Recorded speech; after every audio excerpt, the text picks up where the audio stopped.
भगवान को भोग लगाने का फल। एक सेठ जी बड़े कंजूस थे। एक दिन दुकान पर बेटे को बैठा दिया और बोले कि बिना पैसा लिए किसी को कुछ मत देना, मैं अभी आया। अकस्मात एक संत आए जो अलग अलग जगह से एक समय की भोजन सामग्री लेते थे। लड़के से कहा, बेटा जरा नमक दे दो। लड़के ने संत को डिब्बा खोलकर एक चम्मच नमक दिया। सेठ जी आए तो देखा कि एक डिब्बा खुला पड़ा था। सेठ जी ने कहा कि क्या बेचा? बेटा बोला, एक संत जो तालाब पर रहते हैं उनको एक चम्मच नमक दिया था। सेठ का माथा ठनका, अरे मूर्ख, इसमें तो जहरीला पदार्थ है।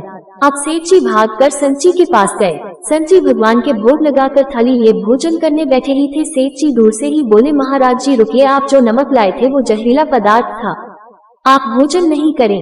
संत जी बोले, भाई हम तो प्रसाद लेंगे ही, क्योंकि भोग लगा दिया है और भोग लगा भोजन छोड़ नहीं सकते। हाँ, अगर भोग नहीं लगता तो भोजन नहीं करते, और शुरू कर दिया भोजन।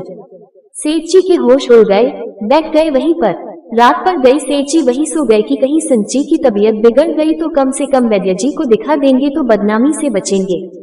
सोचते सोचते नींद आ गई। सुबह जल्दी ही संत उठ गए और नदी में स्नान करके स्वस्थ दशा में आ रहे हैं। सेठ जी ने कहा, महाराज तबीयत तो ठीक है।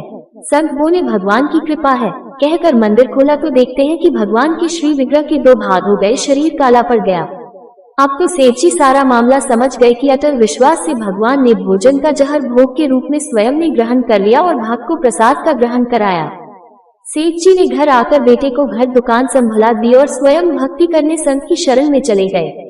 भगवान को निवेदन करके भोग लगाकर ही भोजन करें, भोजन अमृत बन जाता है। आइए आज से ही नियम लें कि भोजन बिना भोग लगाए नहीं करेंगे।